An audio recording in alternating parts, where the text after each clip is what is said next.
I stared at the text on my phone, my hands trembling, vision blurring, not from old age, not from my health, but from something far more painful. It was a message from my son. "Hope you're not expecting anything from me," it read. "Your treatment isn't my problem. You should have planned better." The words echoed in my chest like a hammer pounding against hollow wood. My legs buckled beneath me, and I sat down on the hospital bed, heart racing, blood pressure monitor beeping faster than usual. Not because of my condition, but because of betrayal. You see, just 2 weeks ago, I had emptied my savings. Every last dollar I had spent decades building. Retirement funds, pension, even some of the emergency bonds I kept hidden away for moments just like this. And what was the emergency? I needed life-saving treatment, something my doctor told me couldn't wait. It wasn't cosmetic, it wasn't optional. It was either do this now or risk not seeing the next Christmas. And so I did what any hopeful father would do. I trusted my only son. I called him up, told him the situation. He was calm, understanding, at first. "I got you, Dad," he said. "You don't need to worry. Just give me access to the account and I'll take care of everything. Don't strain yourself." I wanted to believe him. I chose to believe him. After everything I'd done for him, how could I not? After all, I raised that boy alone after his mother passed. I worked double shifts at the auto plant. I skipped meals to send him to private school. I sold my favorite car to pay for his college books. I even refinanced the house when he said he wanted to start his own business. And now I was the one in need. Finally, one request in 33 years. And what does he do? He took every cent. He flew off with his girlfriend. She posted a photo on Instagram. I had to see it through a mutual friend. There they were, on a beach in Bali. Cocktails in hand, laughing. Tagged location, living my best life. Caption, finally free, no stress, no baggage. I was the baggage. Before I dive in, I'd love to know where you're watching from. Hit that subscribe button and give this video a like. It really helps more people hear stories like this. I stared at that screen so long I thought my eyes would burn through it. And then my doctor walked in. His face dropped the moment he looked at my chart. "Mr. Campbell," he said gently, "I'm sorry to say this, but we can't proceed with your treatment. The payment hasn't gone through. You'll need to arrange something within the next 48 hours or we'll have to release you." My hands were shaking again, but this time it wasn't from anger. It was fear. Fear that I wouldn't make it. Fear that I'd wasted everything I had on someone who no longer saw me as a father, but as a burden. I got dressed slowly, walked out of the hospital with the wind colder than usual on my skin. It felt like winter, though it was spring. I stopped by a bench near the fountain and sat down, watching the water move while my thoughts boiled. That's when something inside me changed. Something snapped, not out of rage, but clarity. I pulled out my phone, opened my lawyer's contact, and called. "Elliot," I said, "it's time. I want to change my will." There was silence on the line. "You sure about this, Mr. Campbell?" "Absolutely. Remove him from everything. I want him out." Still, I didn't stop there. What came next, what I planned after that call, was the part that would make my son wish he never betrayed me. But he wouldn't know yet. Not until the day he came crawling back, expecting to inherit what he thought was still his. That day was closer than he imagined, because I had just spoken to my doctor again. Turns out there was another option for treatment. One that didn't cost everything. One that could buy me time, maybe even years. And time? Time was the one thing my son had just given me by mistake. I stood from the bench, walked toward the bank, and did something I should have done a long time ago. I opened a new account. Private, untraceable, under a different name. I had more left than he thought, a lot more. You see, while he drained my public savings, he never touched the ones I kept hidden, the ones I never even told him about, the ones labeled "in case of emergency" on a dusty old USB in my desk drawer. Emergency had arrived, and now? I was going to make him regret ever thinking I was disposable. And when he finally found out I changed the will? When he realized he had lost his golden ticket? His terror would only be the beginning, because my next words, delivered at the worst moment of his life, would cut deeper than anything money could fix. It took him exactly 8 days to realize something was wrong. 8 days between his champagne on the beach and the voicemail he left me, his voice suddenly less arrogant, more curious. "Hey, Dad. Just checking in. I saw some weird changes on the trust dashboard. I think something's wrong. Call me back." I didn't, not yet. Instead, I watched him squirm from a distance. My lawyer, Elliot, moved fast. He'd always been sharp. We'd met years ago when he helped me protect the rights to a small invention I'd licensed. Nothing huge, but enough to give me a comfortable nest egg on top of my regular savings. A nest egg I never once mentioned to my son. Why? Because even then, I knew. Deep down, I knew one day he might try to treat me like an ATM. He just proved me right. Elliot filed the updated will within 48 hours. Everything was rerouted. My properties, my accounts, even the vintage car he begged me to leave for him. Gone. Not to him. Instead, I rewrote it all to someone who truly cared. My late brother's daughter, Emily. She wasn't flashy, didn't ask for anything. She once drove me to the ER in the rain and never posted about it online, never told anyone. Just sat by my side for 4 hours, holding my hand like it meant something. She didn't even know what I was doing for her. Not yet. But she would. Soon. Meanwhile, I played silent. I watched as my son's girlfriend posted less frequently, her captions shifting from "living my dream" to "some people can't handle success." I saw the cracks begin to form. Then came day 9. He flew back. No announcement, no, "Hey, Dad, I'm home." I knew because my neighbor, Mrs. Henson, called me while I was pruning my front hedge. "He's here," she whispered like she was reporting a crime. "A black rental car, 2 suitcases. He's pacing by your front porch." I didn't return home right away. I let him wait, let him stew. I arrived 3 hours later, slow and calm, a brown bag of groceries in one hand. He jumped up from the porch swing like a child caught in a lie. "Dad! Finally! Where have you been?" I walked past him. No words, just the sound of keys in the door. He followed me inside, throwing his bags to the floor like it was still his house. Okay, I get it. You're mad. You froze the account, didn't you? I mean, I tried to use the card and it bounced. You could have just called me. You didn't need to be dramatic." I set the groceries on the counter. Milk, bread, medication. "Dramatic?" I repeated, not turning to face him. "Yeah," he scoffed, now pacing like a caged animal. "I mean, you asked me to take care of it. I did. I thought we were helping each other. You didn't say the money was sacred." I finally turned. That was the first time he saw my face fully. Pale, tired, the wrinkles deeper, eyes a bit sunken. Not weakness, just truth. "You told me my treatment wasn't your problem," I said flatly. He paused. The air went still. "Okay. Yeah, I said that. But I didn't mean it. I was just stressed. You know how people say things." "Stressed?" I echoed, raising a brow. "You were in Bali." He said nothing, and then I said it. The sentence I'd practiced for days. "I changed my will." His eyes widened.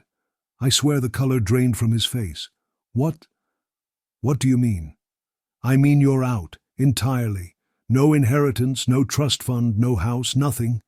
He laughed nervously. No, you're joking. You wouldn't do that. You always said family sticks together." I walked over to the kitchen drawer, opened it slowly, and placed a thick envelope on the counter. "Here's your final gift." He picked it up, confused, then tore it open.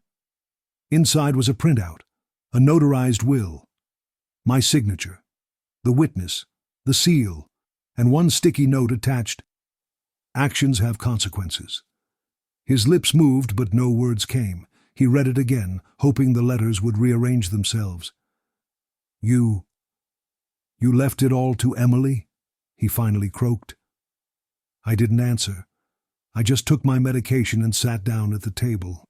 "Dad, you called me baggage," I said softly. He froze. What? You didn't know I saw it, did you? Her Instagram story? The clip where she laughed and said, "He's just dead weight. After this trip we ghost him." His jaw tightened. She didn't mean— "Stop defending her," I snapped. The sharpness in my voice made him take a step back. "You stole my money. You lied. You said I wasn't your problem. And now, you're only here because you realized I'm still worth something, but I'm not your ATM. I'm not your backup plan." He clenched his fists. "So that's it? You're cutting me off forever?" I stood up and walked slowly toward the front door. Then I opened it and said, "No, I'm just letting you see how it feels to be left outside." He didn't move, so I added one last thing. "You better figure out your life fast, because my next move is going to make sure you can't even use my name for sympathy." He blinked, stunned, and I smiled. Because this was just the beginning. He didn't leave. He stood frozen in the doorway like a guilty child, waiting for someone to take it all back, to say, "I didn't mean it."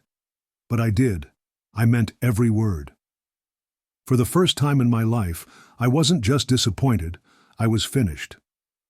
"I'll get a lawyer," he finally muttered, like that would scare me. "This has to be illegal." I gave a small laugh, one that even surprised me. "You think I changed my will on a napkin?" He flinched. "I've had lawyers check and double-check the paperwork. The house, already transferred to my niece, the accounts, all protected. You can waste money on lawyers if you want, but I'd suggest you use that energy to look for a job or figure out where to stay tonight." His face turned red. "You're seriously kicking me out?" "You're a grown man," I said coldly.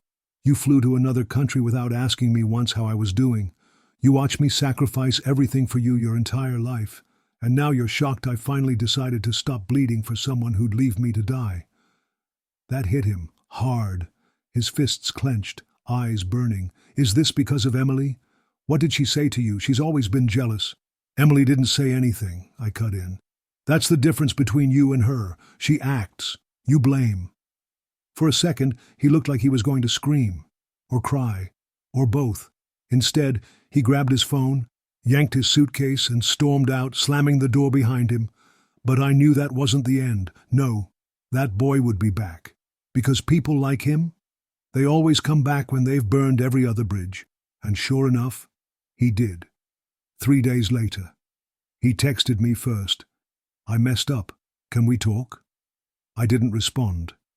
Then he called. 4 times. Left voicemails saying he was sleeping in his car, that his girlfriend dumped him, that his card got declined at a motel and someone tried to steal his bag, that he hadn't eaten in 2 days. I believed exactly half of it, and even that was generous. Still, I let him stew. I needed him to understand that apologies weren't keys that unlocked all doors. By day 5 there was a knock at my door, not loud, not desperate, just hollow. I opened it slowly. He stood there, face sunken, beard unshaved, hair messy like a boy who lost everything overnight. "Dad," he whispered, "please, I'm sorry." I didn't say anything. He looked down, embarrassed. "I was wrong about everything.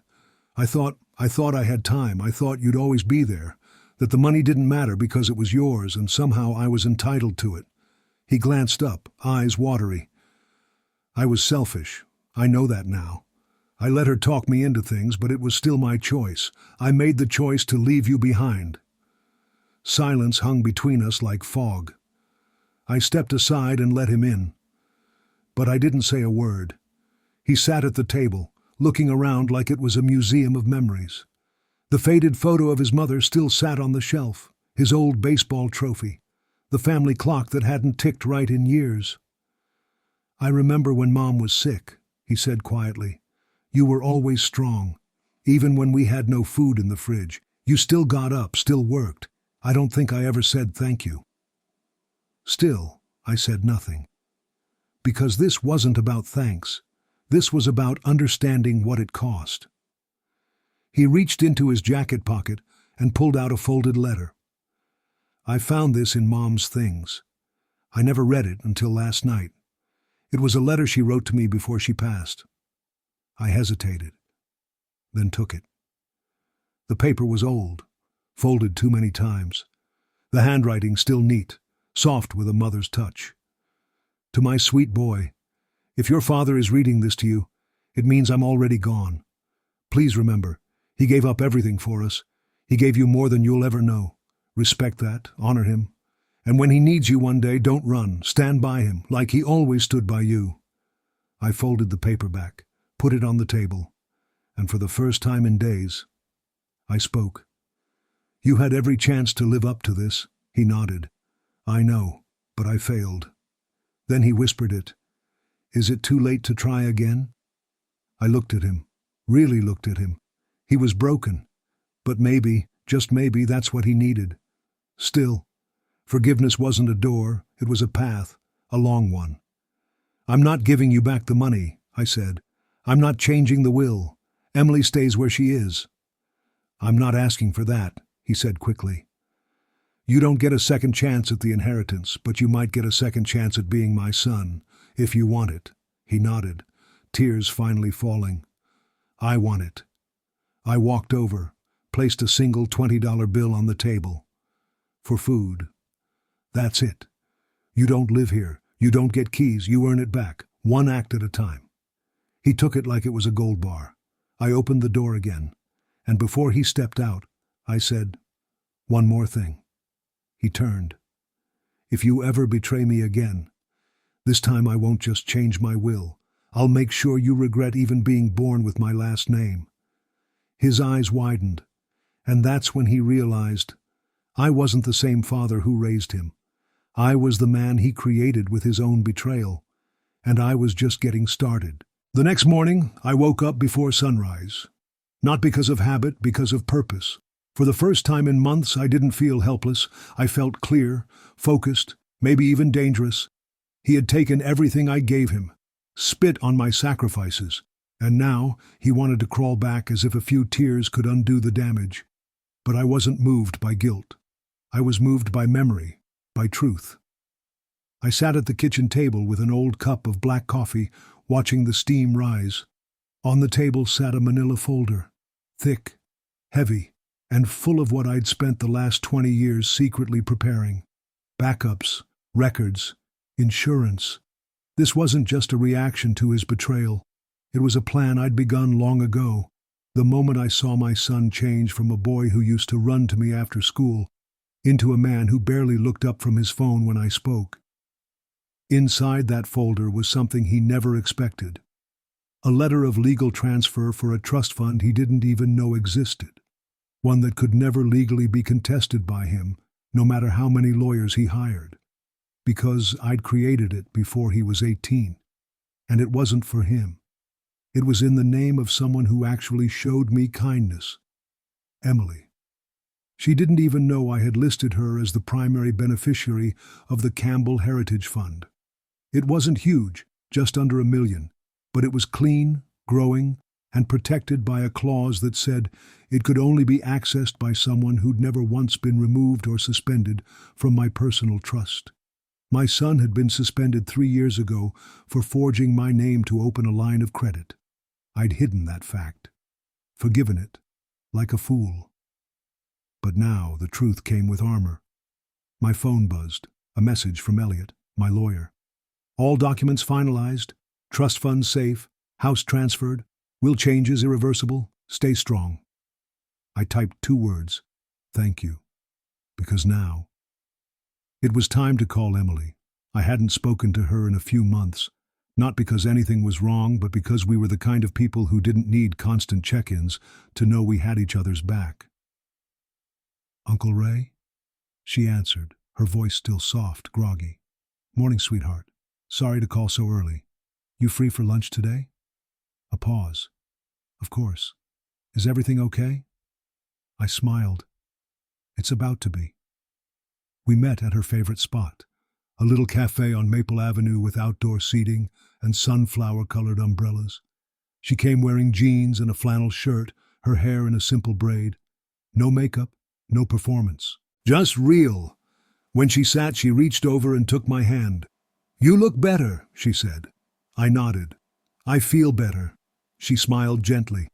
Because of the treatment? No, I said. Because of clarity. She blinked. Clarity? I slid the manila folder across the table. What's this? Open it. She opened the folder, scanned the first page, and her eyes widened. Uncle Ray, this says I own your house? You do, I said calmly. As of last Thursday. And the fund? That's also yours. I set it up when you were 12. I just never told you. Thought I'd wait until you graduated or got married or something. But now I don't want to wait. Her lips trembled. Why? I looked her dead in the eye. Because you were there, when no one else was. When I collapsed in the backyard that day, you were the one who called 911, not my son, not even a neighbor. You stayed, you cared, you never posted it online or asked for anything. You just showed up. She covered her mouth with her hand. I didn't do anything special. That's where you're wrong, I said. You did everything right, and that's rarer than you think. For a while we just sat there, letting the weight of the moment settle. Then she asked the question I knew was coming. Does he know? I shook my head. Not yet. He still thinks the will was my final move. She looked at me carefully. It wasn't? I leaned forward and lowered my voice. No, that was just the warning. That night I got another knock on the door. Louder this time, more frantic. I opened it slowly to find him standing there, again, but this time holding a piece of paper. What is this? He shouted, waving the document like it was on fire. I got a notification from the bank that my name was removed from the secondary claim on the Campbell Heritage Fund. I didn't even know that existed. I raised an eyebrow. Exactly. You've been hiding $1 million trust, and you gave it to Emily? She earned it, I said. You didn't. He stepped forward. You're my father. And she's been more of a child to me than you ever were. The words hung in the air like thunder. He stared at me, jaw clenched, fury burning. You think this is fair? I think it's justice, I said. He was shaking now. You're trying to erase me. No, I said, leaning in. You did that the moment you looked me in the eye and said my life wasn't your problem. He stepped back, stunned. I crossed my arms. And you still haven't asked me the one question that matters. He frowned. What? You haven't asked if I survived the illness. His eyes flickered. He hadn't. Not once. I shut the door slowly. And before it clicked shut, I said, You don't get to mourn someone you didn't care to keep alive. Later that night, I sat on the porch, blanket wrapped around my legs, tea in my hand, stars above me. I wasn't angry anymore. I was done. I didn't hate my son, but I didn't owe him peace. I owed that to myself. And when Emily sent me a picture of her holding the keys to her new apartment, bought in full with a down payment from the trust, I smiled. For the first time in years, I felt like I'd done something right. Not just for her, but for me, and for every parent who gave everything, only to be left behind. The leaves had started to fall, golden yellow, burnt orange, and deep red. They drifted slowly from the maple trees along my fence line, blanketing the driveway in quiet color. I watched from my porch rocker, wrapped in the same gray blanket Emily gifted me last Christmas, the one with my name stitched carefully in the corner, Uncle Ray. It had been 2 weeks since I'd closed the door on my son for the final time. 2 weeks since he showed up with trembling hands and a panicked face, clutching the notice from the bank that proved everything he thought he could leech off me was gone. He had nothing left to take, but I still had something to give. Just not to him. The first week after the confrontation was quiet, peaceful even. Emily came by every 2 days. She brought meals, helped rake the leaves, and once even sat with me for 2 hours in silence as I dozed off in the chair. She didn't try to force conversation. She didn't ask what happened with my son. She just sat there, present. One afternoon she brought over a little green book, a ledger. I found this in the trust box, she said softly, setting it on the table. It has all your handwritten entries, notes about where the money came from, what you wanted it to do. I opened the book and saw my own scribbled handwriting from nearly 20 years ago. First payment from the Redland patent, $13,000. Use for Emily's future. And a later entry. Sold the backup generator to the city, put 40% in trust. One day she'll need this more than he will. There were dozens of them, every note dated, signed, my plans, my fears, my hopes. Emily watched me trace a finger down the old ink. I had no idea, she whispered. I looked at her, emotions swelling behind my eyes. That's because you never expected anything. She looked away, tears blinking quickly from her lashes. I didn't earn it, Uncle Ray. Not like this. You earned it by showing up. That's rarer than you think. She reached across the table and placed her hand over mine. You're not alone. 3 words that, once upon a time, I thought I'd never hear again. The second week wasn't as quiet. That's when the letter came. Not an email, not a text. A handwritten letter slid under my front door sometime between night and morning. It wasn't sealed, just folded once, with my name written in shaky script. I recognized the handwriting instantly. It was his, my son. Dad, I know you probably don't want to read this. I wouldn't either. I just don't know what else to do. I've been staying at a friend's place, couch, no privacy, no job, no more girlfriend. She bailed when I told her the inheritance was gone. Funny, huh?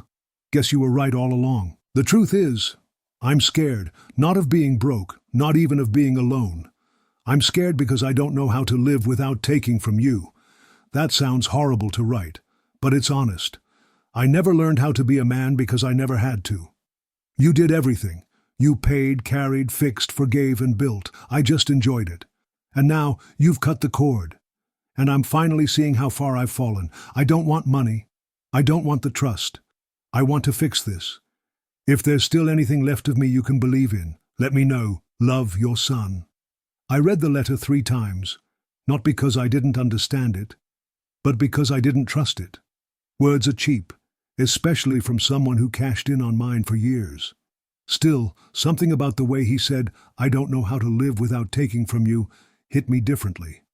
It wasn't manipulation.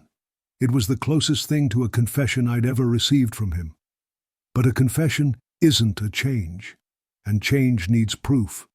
So I made a decision. 3 days later, I stood at the same cafe where I'd met Emily. Only this time, I wasn't meeting her. I was waiting for him.